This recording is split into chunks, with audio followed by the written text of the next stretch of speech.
Good morning, Back 40 friends. Welcome to another edition of Big Iron's Back 40. Things we got to get done around here. I was raised in the rust, built tough as nails, where the wind cut sharp and the weak boys bail. I felt the dirt, I've tasted steel, but I ain't never bowed and I never will. Right as we continue with today's activities, I just went and set the camera up, and so you could follow me around a little bit because I want to be on the move just a little bit. No, just filmed the stumps there. These are stumps that went out during the bark beetle. They didn't go out, the trees went out during the bark beetle epidemic. I think it was 2016 or something like that. I'm so close because I'm trying to get the robot here to follow me. There we go. Got him. But anyway, these are just some of the stumps. I'm not taking them all out, but they've come to the point where they're rotted so bad, they definitely were ready to burn.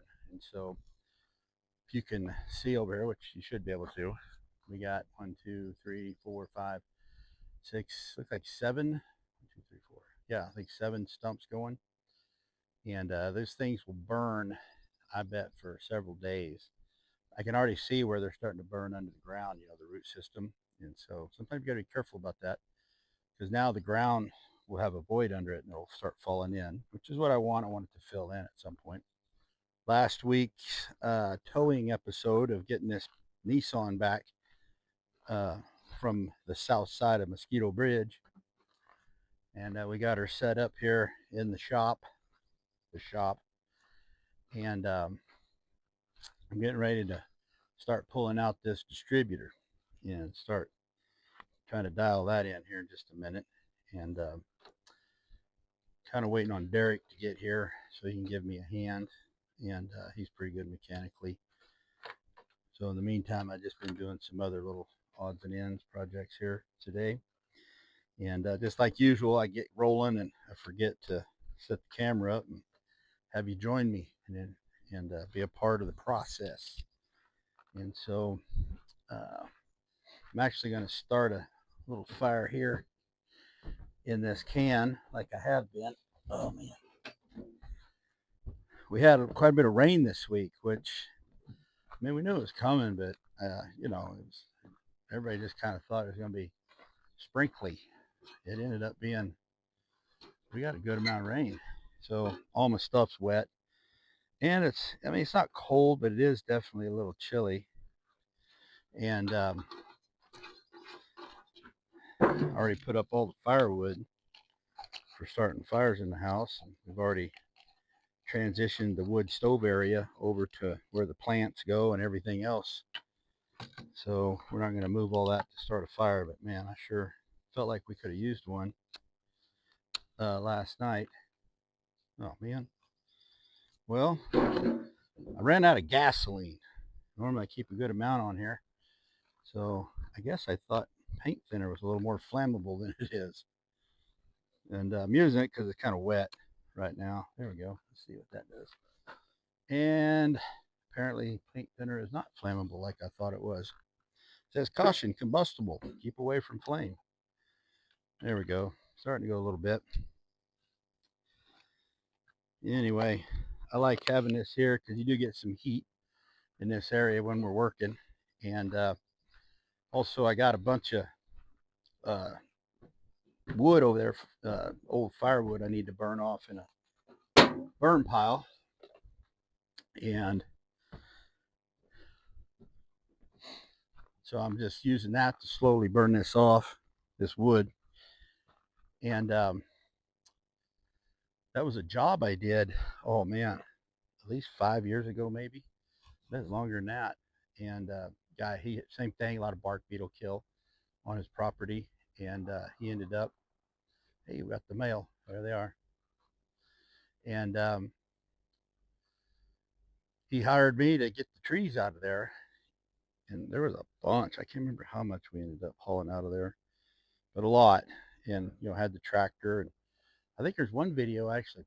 I put a couple of pics in there of me using the tractor to get them logs out of there. And yeah, we spent probably 2 days pulling that out. I kept the best ones because once pine's on the ground, it rots pretty good, pretty quick, especially pondo. And so I kept the best ones, thinking I'd use it for firewood down the road. And I don't know, I just never really did get to it, and it just rotted really quick in my pile over here. And the rest I just stocked it over here, and I burned it, I don't know, 3 or 4 years ago, I guess.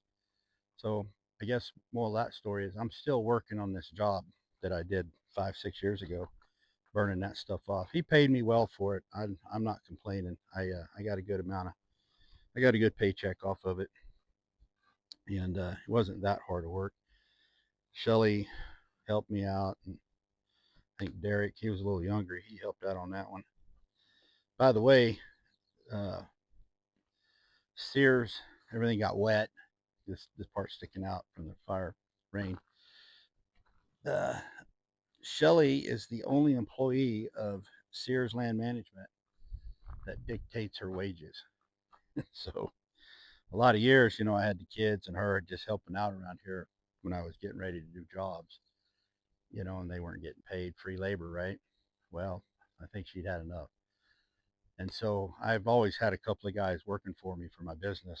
And she asked me one time, and it might have been that job actually. She goes, "What's Victor getting paid?" And I told her, and she goes, "I get paid $1 more." I'm like, "What?" And she's like, "Yeah, I ain't doing this for free no more." So she's my highest paid employee. She's definitely the one that's there, been here the longest employees, that's for sure. And once she starts, she don't quit. Other than there was one, I was doing a job, and it's frustrating, and you get upset because it ain't going like you like it, and not that I think I was doing a driveway actually. I was grading a driveway, and or I was putting in a driveway actually. Anyway, that don't matter. She was helping me. It wasn't going like I wanted to go, and not to mention she's not a road worker. And so I was probably ranting and raving, do this, get that done. Why ain't it happening so fast? Ricky Tick, let's go. And so I'm working along. I turn around, my number one employee ain't there no more. She done took off. I was like, what in the world? So I called her. I don't think she answered. And I finished the job, came home. I was like, what? Where did you go? She goes, yeah, you're not paying me to get yelled at. I said, all right. So you put in a couple hours? She goes, no, no. I did an 8-hour shift. I had to pay her full scale. So anyway, she's the employee that dictates her wages. And as long as I keep my attitude good, she'll stay on the job. So anyway, I don't know how did I come up with that story. Oh, the wood. That's right. This is an old job I did, and I'm still working it. So hot. Ooh, pick that up. Ooh, got it. Anyway, helps keep a little heat gets under here. It actually stays pretty toasty underneath this tarp, this canopy underneath here. So anyway, I was getting ready to do something, and I remembered to hook up my camera, and so I've been doing that, and I 100% forgot what in the world I was doing. Well, I wasn't doing that. Was I putting this away? Well, anyway, it don't matter.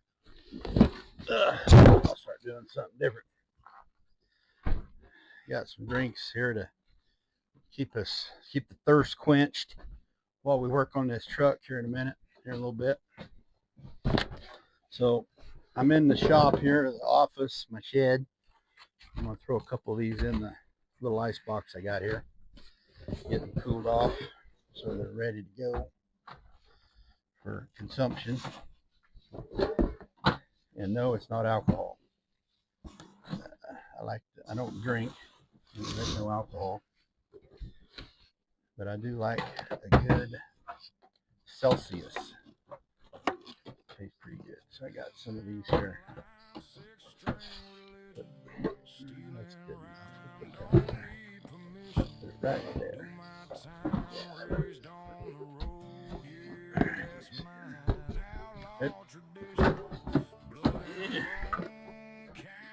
Get in there. Okay, we got it. All right. Now, I got the stumps going. I got my good fire going for keeping me warm over here.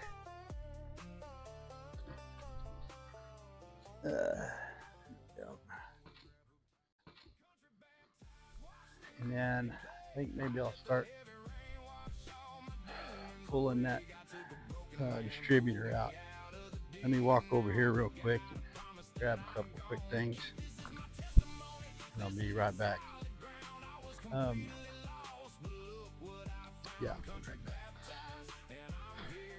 Anyway, so wouldn't you know it? Let's see. You saw some of the videos I did about my truck, my Tundra, getting that up and running. So that's just about 100%. And I thought maybe I would be done with it, but I ended up, I was driving it the other day and I just didn't feel right. And so I, um, I figured, you know what, I think the shocks aren't doing too good, the struts. So I went ahead and uh, bought me some struts. Front strut shock, I just bought the whole assembly.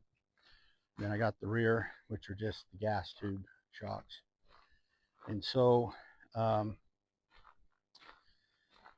I'm waiting on those to get delivered. I'll change them out, and then the truck should be just about 100%. If anybody watches this, if you got a job box, I've been looking for a job box. Doesn't have to be the brand job box, but just, you know, a box I want to put in the back there that I can lock and, you know, put some tools in. And I don't want a cross box or anything like that. I want one that sets down in the bed, you know, up against the cab there. So if anybody does watch this and you got one, let me know. So anyway, I'm working on that. Put some serious effort into getting that thing up and going. And I think she's looking pretty good. You know, I painted it last weekend. I think if you watch any of those videos, and it looks real good. I'm going to polish it now. I mean, buff it. I guess not buff it. Because you put that clear coat and you let it harden up, and then I think you'll put a little buff to it, and I think it looks. I don't know. I like it. I like it. Kids make fun of me that I rattle can vehicles. I mean, I wouldn't do it to Shelly's car. You know, she's got a nice Acura, but you know, these trucks that get beat up a little bit, I do a little body work on them, and I got some basic tools. I don't know if you can see there is a dent on this left side where I threw a piece of firewood into it, and I got most of the dent out actually. One of them little suction cup thingies, and I thought about going underneath the bed liner and see if I could push more out, but right at the top there's like a crease. Yeah, I thought, you know, if I start tapping around on that, that might make it worse. And you know what? It is a work truck, so at some point I need to stop. Meantime, I'm wrapping that up. Distributor goes out on that thing, and so now that's next. Last night, uh, took the whole family to, and I say I did. My sister every year at Christmas, I think about every year, she gives us a gift card to, you know, the theater. And uh, anyway, we don't go to the movies too often, not very much, and so we had several left over, card here, card there. I think we had enough. We paid for everybody's ticket, and we went to the movies last night as a whole family. Me and Shell, uh, our oldest, and his wife, and our second oldest, and fourth oldest, and Dana and Chase, who were here last week. Um, they they did not. They went back home, so they weren't with us. But anyway, the rest of us, we went and saw Grogu, or not Grogu, well Grogu, but Mandalorian. That's what I'm trying to say. In that Mandalorian movie. And you know what? It was pretty good. It was actually just more like a giant episode, TV episode. And but we did really like the TV series when it came out. It was just, you know, they had like seemed like old school effects. I'm sure they're CGI, but there was some of it you could just tell they just did some old school puppeteering, like the old Star Wars, the original, and just a good guy versus bad guys. You know, I like that. And good guys wear a white hat, and the bad guys wear a black one. And you know, he didn't have a white hat on, but it was a shiny helmet. You know, it's Mandalorian, if you know what I'm talking about. So we just always really liked that show. No political crap. You know, gay this, transgender that, spank your children, go to prison. You know, whatever. I don't know, whatever agenda is out there. It's not an actual God-fearing Christian conservative red-blooded American. You know, you see that in any kind of movies, TV anymore, and it's disgusting. Anyway, we liked that TV show. It just didn't really seem to have any of that. none that I could tell anyway. And not to mention it had Apollo Creed in the TV series. Remember him? Probably my favoriteest character from the Rocky movies. Apollo Creed. Carl Weathers is his name. But anyway, always liked him, and he was in it. That was cool. Where am I going with that? Oh yeah, movie. So we went and saw the movie last night, and we had a really good family time just doing that. No agenda, just good guy versus bad guy, and so that was good. Why did I tell you that story? That's right. The other car broke down. So with the pickup down, I'm letting my son borrow the Subaru. It's a little WRX with a turbo in it, and that little thing will scoot. Let me tell you, trust me, it will. And we was all coming home from the theater last night down there in El Dorado Hills, and I get a call where me and Shelly are with my oldest, his wife, and the two boys are together. Get a call, and something was going on. It was acting up, high RPMs, zero speed. So the first thing I thought was clutch. He burned the clutch out, which, you know, clutch in that thing only 2 years. I changed it out a couple years, not even 2 years ago. So I was starting to get a little bent out of shape, thinking he burnt the clutch up. But what it was, ultimately found out, was number two cylinder, PO302. And if you know anything about codes, usually the PO is like the uh, engine cylinder uh, problem. And I did change out the 1 and 3, maybe probably not even 2 years ago, because I had a P303. And so I know that if you change out one, you might as well do all, because that means the others are going too. But 2 and 4 are a little harder to get to. So I just did 1 and 3, and that was been a couple of years, so it's all right. But ultimate story here is went to the movies, headed home, engine problems. So we whipped around late at night, helped the boys get home. And sure enough, got home, ran the code on it, read code reader, and it was a PO302, so cylinder number 2. So we're going to replace cylinder number 2 and cylinder number 4. Put a new coil pack, spark plugs, and so not today, but that'll be one of my videos. We'll start that one probably first part of the week, maybe next week or next weekend. So I'm hoping this distributor gets done today, or very least tomorrow morning sometime, and then he can start driving that truck again, and then we'll work on that Subaru. So anyway, never ends with the whole working on vehicles around here. I'm very thankful the Lord has blessed us with a mighty fleet. I get made fun at work a lot for having old beater vehicles everywhere. But you know what? Every one of them's paid for. Every one of them's got insurance. Every one of them's legal to drive on on the on the highways, on the roadways and highways of the state of California or anywhere else in America. They're just old with a lot of miles. But here's the most important part. Every one of them's paid for. I don't owe nothing. I don't owe nobody nothing for them cars. Not the bank, not my buddy down the road who's floating the loan, nothing. So I see guys at work driving nice big old rigs, which I'd like to have one too. But I've heard a couple of them talk about how their truck payments are like my house payments. Like, good grief. No, thank you. So the Lord's blessed us with the fleet. We've had quite the fleet over the years, a couple of decades now. At any given time, we'll have 5 or 6 different vehicles, and I'll burn them down until you can't drive them no more. I'll go until I can't smog it, and then it just becomes too cost effective, or not cost effective, to go ahead and fix them to smog. And then I'll just drive them until I have to smog them, so I don't get arrested for driving one. But until I have to smog them, so I don't get arrested for driving one. But once you get to the point where it's just, you know what, it's reached its end. I have sold right down here at the end of the driveway here by the road more vehicles for $300 sitting right out there. I'm up front. Look, you don't smog. Here's the problem. I'm selling it as is, cash money, cash on the barrelhead.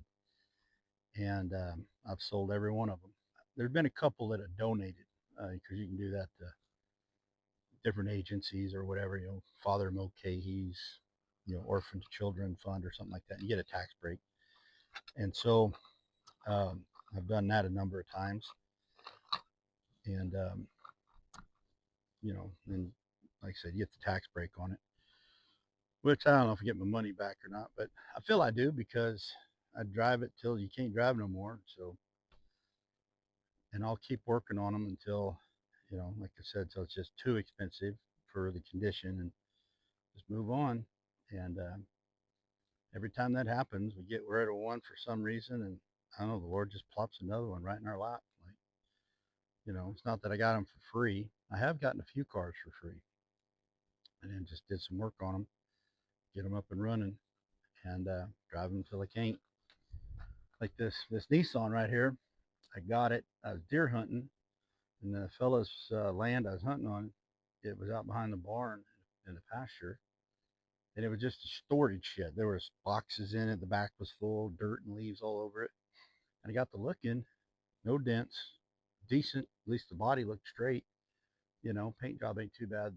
The roof is a little rusted, but paint job ain't too bad. 4-wheel drive, 5-speed, and I was just like, "You want to sell that?" We negotiated a price for $1,400, and the reason it wouldn't start because of this distributor. And he had bought a distributor with the intent of changing it out and never did, and it sat out there for years. And I bet it sat out there almost a decade in that pasture, just not even moving. And he said, "I'll put the distributor in and I'll sell it to you for this price." And I said, "Done." So we gave him $1,400, and she's been running ever since. I have only maintenance that I've done on it is normal oil tire rotation. That's normal. I had to change the radiator out on it. I did that. I have changed the cup on the distributor once, and the only reason, and I don't think the other one was bad. It was the set screw had backed out on that rotor in there. I wasn't sure what, but I went ahead and replaced the cap anyway, and it fired right up. And I did spark plugs and wires. That's just normal maintenance. I'm talking about something breaking down. Radiator and a clutch. That's it. Just other than that, it's been maintenance. So this distributor will be the third thing, that's broke down that I've had to replace on this truck. 2000 Toy 2000 Nissan Frontier, 5-speed, 4-wheel drive. It's a little 6-cylinder. I think it's the 3.3. And I've had this thing deer hunting up in the mountains up McKinstry. I've had it. I've let the kids use it over at camp, where we've done road work over there for the camp. And I don't know. It's just, I think the Lord just made it available to us. That's a good deal. Subaru, that was give to us. That was one that was give to us. Shelly's aunt, no, her aunt, she was getting close to retirement, and she'd had well over 200,000 miles on that Subaru. And all she did was commute. They lived in Truckee. I think she drove to Newcastle, back to Truckee. So I-80, that's it. Every day she bought it brand new in 03. And they give it to us in 2024, I think. And so we've had it for 2 years. No, must have been 23. We've had it for like 2.5 years, I guess. And it's had some issues, just whatever. I put a new clutch in it, and I have done the coil packs on it, spark plugs, and I'm getting ready to do the other two now. I'm trying to think. Other than that, I haven't. Other than maintenance, putting tires on it, rotate the tires oil. That's it, and it's been pretty cost effective the way the Lord's provided vehicles for us. And here's the best part: is as the kids have gone through college, they never had to buy a new car. They've used one of our older ones. I try to give them probably the best one out of the old ones, just because I want it to be reliable for them. Like my daughter, We picked up what was that? That was a Nissan. What was that? I don't remember. We called it Rosemary because my daughter, she was in the parking lot and she hit the accelerator instead of the brake. She was young, just I think 16, 17, and she jumped the curb and went right through a big old bush of rosemary. So we called the car Rosemary. And but we got a good deal on it because it had been totaled. Now nothing was wrong with the body except for a dent, but because of the mileage and the age of the car, when they had the fender bender accident, the insurance company totaled the car. Well, they went ahead and got rid of it, got another car, and this one got, once you total it in the state of California, is basically it's been crushed. It doesn't exist anymore. I mean, it exists, but can't drive it on the road. Well, this is where I had a big learning curve. If you buy a totaled car, but still, like this, I mean, it really wasn't totaled. It ran straight. They were just super old with, um, you know, it had quite a bit of rust underneath it because it came out of Indiana where they do a lot of salting of the roads back there. Not a lot. Like that's almost all they do in those states back there is running salt. So no undercarriage covering on it. So everything was just rusted like crazy. But the shell had the one dent. Other than that, it ran pretty straight. Good little car. And so um, my daughter went to college. I was driving it. I was coming out of, where did I come from? Oh, I was coming out of over Grass Valley. I was over at the church camp. And I was coming through Georgetown about 10:30, 11 o'clock at night. I was running a little late. And man, I was cooking on 193 in that little thing. And I come to the four-way stop there in Georgetown on 193. And I had a zero, and I mean zero brakes, nothing. It was straight to the floor, zero resistance. And I'm like, what is that? And it's almost like when I did step on it, I felt like something popped or something. So thankfully it was super late. Nobody was there. And I'd already started slowing down. So I got the parking brake right here. It was slowing me down pretty good. And I was downshifting fast, just down straight down. Sure enough, I got to come to a stop, and I pulled over. There's a little bank there, and I pulled over in the parking lot, got crawling around in there, and sure enough, right rear brake line had blown. And it was the hard line part. It had been rusted, and it blew a hole in it. So there, nothing. So now I'm in Georgetown. It's 11 o'clock at night, and then even though as a crow flies, I bet not even 5 miles from home, it's still another 40-minute drive trying to get home from there. Just coming down the mountain. It's a steep mountain too, big. Just I mean that's the river, 2,000 feet down or 1,000 feet down. So I thought, I'm going to get this home. It's too late to call anybody. I could call somebody, but I don't know. I'll figure this out. So I just kept driving, and coming out of Georgetown, it's pretty flat and smooth. No one's, wide highway. No one was coming or going. And so I was just checking it out. So I was driving super slow, keeping it geared all the way down. And I was using that handbrake to just, if I needed to slow down more. And sure enough, I was coming to a stop not on a dead stop, but when I needed to. And I thought, I'm going to try this. My worry was you get into Kelsey, you come down around Chicken Flat, you start coming down to Rock Creek. Yeah, if you don't stop, you will die because you're going over the side, super steep. There ain't no railings. Now I was a little worried about that, so I kept doing my tests. Can I stop? Can I stop? I figured worst case scenario, I'll just ram this thing into the side of the mountain, call it good, and which I ain't above that. So the whole way down, I'm just crawling down this thing. And a normal 35 to 40-minute drive from Four Corners, Georgetown to my house, about 40 minutes, 35, 40 minutes. I think it was an hour and a half later, I pulled into this driveway and just crawling like that, easing it. And, oh man, I made it. Thank you, Lord. Parked it right here and jacked her up, started pulling tires off of it, started pulling hard lines. I actually bought some heat wrap that I put around the exhaust because the exhaust had blown a hole in it, just a pipe from the rust. And so I wrapped it, put a new hard line on it, got it fixed. So I rode that car for quite some time. And I think I ended up, ultimately, because of all the rust, of one of the pulleys on the drive belt area. I can't remember what it was. Anyway, it doesn't matter. The thing flew off the car. Just the bolt rusted and snapped off. I figured, well, time to move it. I think I got $300 or $400 for that car because you could drive it, just you weren't going too far. Plus, with that belt, that pulley broke, you didn't have the drive belt keeping everything cool with the water pump. But you could drive it just enough to get it on a trailer or something like that. And they ended up selling, I think, 300 or 400 bucks.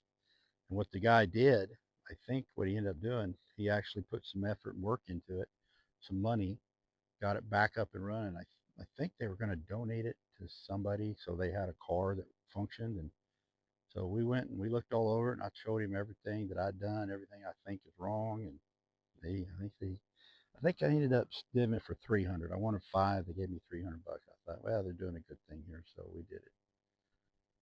So why did I start on that car? Oh yeah, the Lord's always provided us with cars for the kids. They didn't have to pay for nothing. We got a Prius. Like, this is my son's Prius, but we had a 2010 first gen Prius, uh, electric slash gas car. Picked that thing up, had 200,000 miles on, not even that, I think 180 or something like that. And it had been used for door dashing. You know, somebody, you buy your food and somebody brings it to you, which I don't get that. That's crazy. Why, anyway, that's another tangent. Why would you buy food from your living room and have somebody bring it to you? Probably paying 2 or 3 times as much as you just got it in the icebox and you go make it. That's not the reason why I'm telling this story. Anyway, I picked up that Prius for only $2,000. Excellent condition. It had one little dent underneath the bumper, like they backed over a curb or something. And I was just like, you gotta be kidding me. Same thing. The only thing I ever did was oil, tires, put a dry cell battery in it. Um, my daughter drove that through her college years. We ended up giving it to her for not a wedding gift, but so she had a car when she got married. And so they took it and went out to Utah where they're living now. And I think the thing finally gave up the ghost, and that the main battery, the electric battery, died on it. OEM batteries when I shopped around, those things were a couple grand. And I don't know if the car would be worth it then, because we had it for a few years. We put some miles on it. It was a good little car. Loved it. But we'd put some miles on it. So same thing. Do you want to spend 2 to 3 grand replacing that battery, or just move on to the next one? So I don't know what I do know what they ended up doing, but it took them a while to think about it. But I think my son-in-law might be parting it out or something. But I did find a battery online. If you go to Amazon, I think you can get one for about 1,100 bucks. But obviously you're doing the work yourself, and I ain't never changed no electric battery, but I was willing to do it. But anyway, that was just another story about how the Lord just provided us with cars over the years for everybody to drive. I think my mother-in-law picked up a Subaru from her nephew, super cheap, and ended up giving it to us because it was, I think that was a Forester.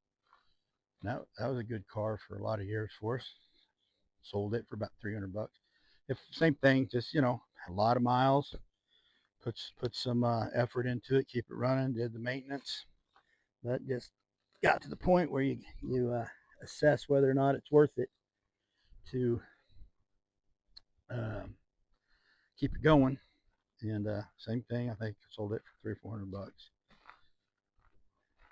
Yeah, I'm just kind of pausing here thinking about all the cars we've had over the years, how we got them.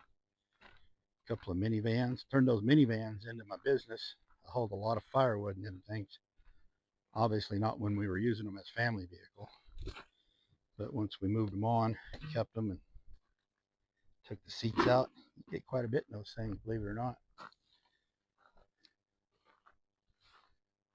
My Tundra here, my father-in-law bought it new. I know all the maintenance on it. Good truck, real good truck. And I got it.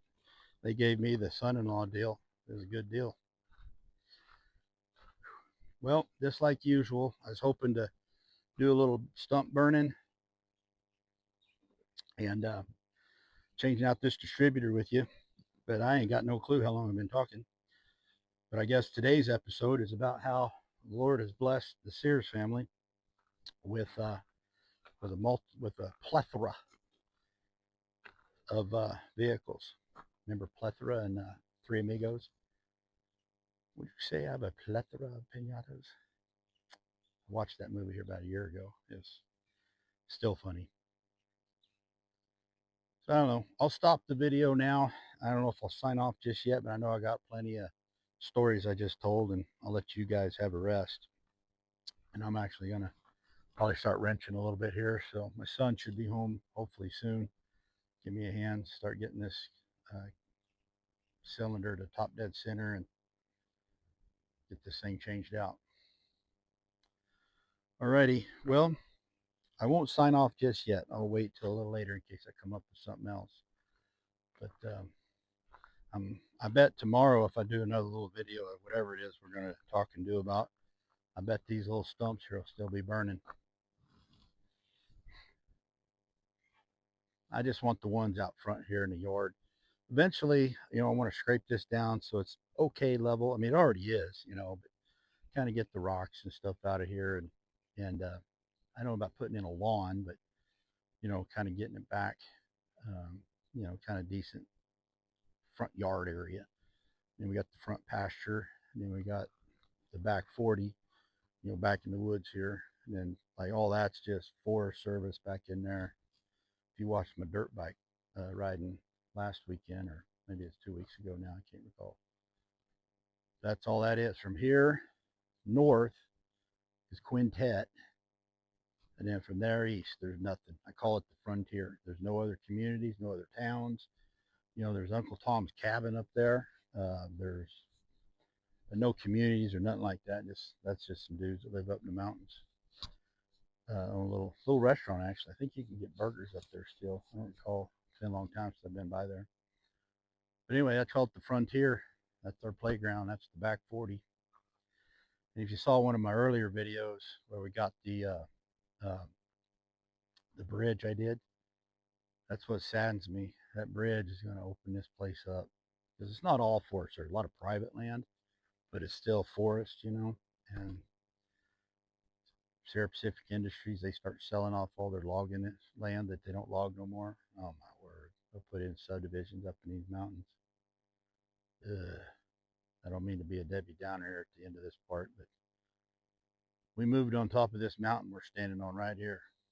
You and I are standing at 3,000 foot elevation right here. So just high enough, we do get a good amount of snow. I've had anywhere from 3 to 4 feet where I'm standing down to 2 or 3 inches, and it's been doable. Not 10 feet. It's not here for 6 months. It's, big snows. It's here for a couple of weeks, and we play in it, maybe get a little more. It's on and off, so it makes it livable. And then plus just, that 3,000 foot elevation, that's kind of where the Sierra starts, and then you got the foothills below here. And so it's the perfect, elevation, in my opinion. Maybe 4,000 feet would be all right, but 4,000 feet, you get a big snow, that definitely puts a damper in your weekend trying to do stuff. At least here, it's workable. You still got to grunt, get through it, but it's pretty workable at this elevation. Well, I think we'll go ahead and call it right now. We got to get working on this distributor. All right, you folks know what to do. Do the likes, subscribes, click all the things, do all the stuff, and maybe comment a little bit. All right. I want you to remember this. You can pillow your head at night. Know this, Big Iron loves you.